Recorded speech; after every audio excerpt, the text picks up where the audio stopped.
Hey, Father Columba here. Hope you've been enjoying this series. As you know, everything we produce is free, obviously, because we stick it on YouTube. It's free for you guys, but it isn't actually free on our end to make this. So if you've benefited in any way, or if you know somebody who's benefited, or if you think, in theory, somebody maybe has benefited from this, if you maybe would consider becoming a monthly supporter. The reason I particularly say monthly supporter is because when we know, we're kind of able to predict regularly what's coming into the bank account, then we can make informed decisions about how to grow our content and what we can invest in and what we can't, stuff like that. So it's hugely helpful. So to make a donation, you can click on the link below or go to our website, calledtomore.org. Thank you very much. God bless you guys. Peace.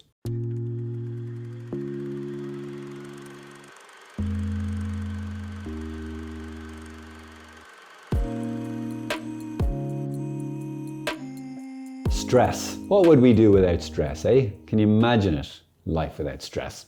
Ridiculous. I heard a great line about sort of stress and problems and dealing with them. Here you go. You ready? Don't tell God how big the storms in your life are. Tell the storms in your life how big God is. Oh, what?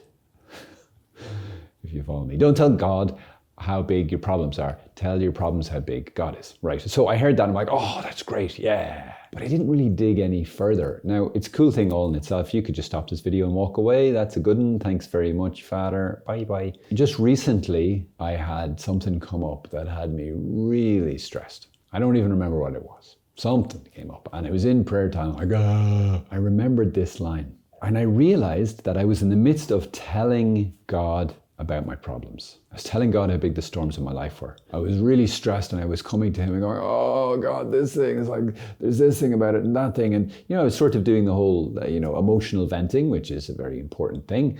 And I'm really afraid about this and that, and what if this person, and what if this thing, and da. Okay, so there's something valid there for sure. And I was talking to God, that was a good thing. But I realized in my talking to God about the problem, I was kind of like talking over my shoulder to God almost, if you get the imagery. It's kind of like I was talking over my shoulder to God, but my eyes, I was locked in on the problem. I was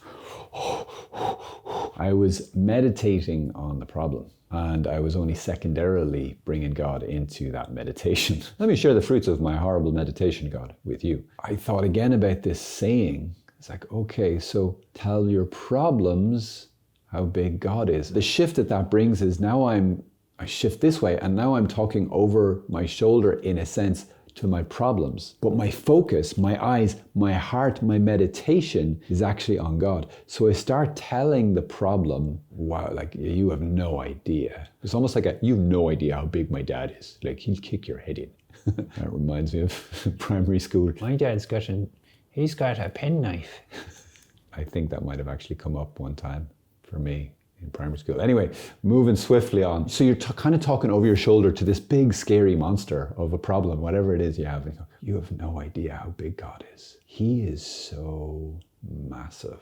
I mean, you kind of have me stressed problem, but he is like, he reaches from one end of the universe, one end of reality to the other. And he holds everything right this moment. He holds everything in being. And as I'm kind of saying that to the problem about God, I'm filling my mind with how wonderful God is. I start to contemplate his awesomeness. And then I start to see my problem in context of this. And my image of Jesus is like this huge, gargantuan colossus. And like you imagine some giant, standing over a city, rawr. That's nothing.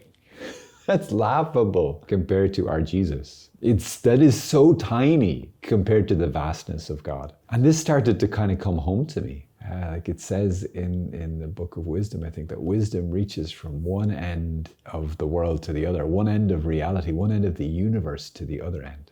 And he holds it all together. It's just like this. Wow. It's huge. And I found as I did this, as I shift my orientation from meditating, talking to God about my problem, to talking to my problem about God, I really started to enter into prayer for the first time and get out of worry. Because we're in fear or we're in faith. And it was actually better to, in a sense, pray to my problem, talk to my problem about my God. Where your heart is, where your treasure is, there will your heart be.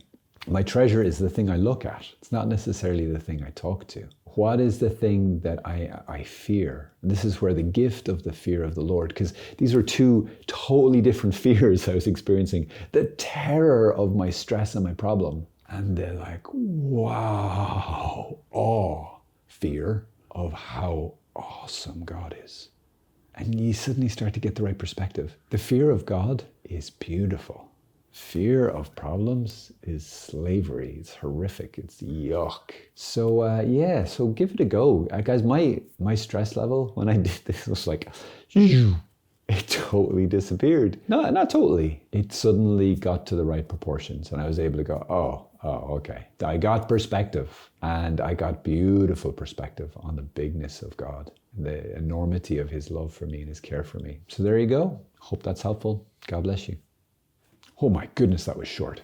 Record breaking. I feel like I should say some more stuff. God's really big. God's really big. He's so big. He's bigger than you. God is really big.